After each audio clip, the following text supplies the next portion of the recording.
أعوذ بالله من الشيطان الرجيم. بسم الله الرحمن الرحيم. مسند الإمام أحمد بن حنبل أبي عبد الله الشيباني، رقم حديثه 861. هذا رقم الحديث 861، وطبعة أخرى 859 يوجد فيها. فهذا الحديث يقول حدثنا عبد الله حدثني أبي ثنا أسود ابن عامر حدثني عبد الحميد ابن أبي جعفر، يعني الفراء، عن إسرائيل عن أبي إسحاق عن زيد بن يثيع عن علي رضي الله عنه قال: قيل يا رسول الله من يؤمر بعدك؟ قال: أن تأمر أبا بكر رضي الله عنه تجدوا أمينا زاهدا في الدنيا راغبا في الآخرة.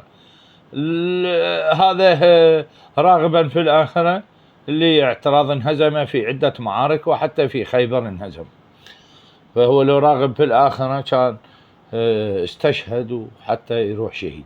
وأن تأمروا عمر رضي الله عنه تجدوا قويا أمينا لا يخاف في الله لومة لائم. أيضا انهزم، وحتى رجع في خيبر يجبن أصحابه وأصحابه يجبنون في خيبر. وأيضا في إحدى المعارك انهزم. وأيضا لم يواجه عمر بن عبد ود العامري لما النبي خاطبهم، وهذا الكافر خاطبهم أيضا: أين شجعانك؟ أين هذا؟ أين المشتاق للجنة ينهض؟ ما قاموا ولا نهضوا، وإنما نهض الإيمان كله للكفر كله.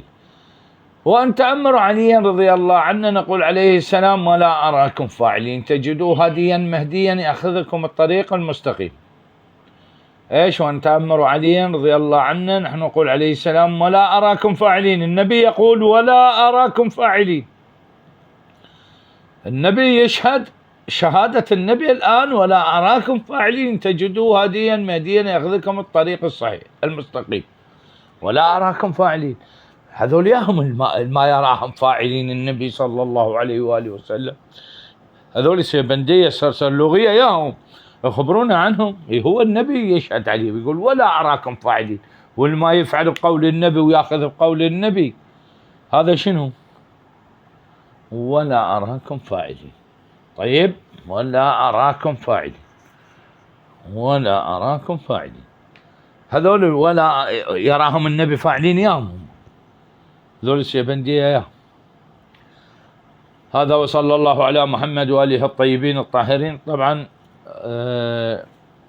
نترك للوهابيين التعليق، وهم راح يخبرونا من هم النبي لا يراهم فاعلين ياهم هم. هذا السلام بس بدليل، يعني دليل. هذا وصلى الله على محمد وآله الطيبين الطاهرين. السلام عليكم ورحمة الله وبركاته.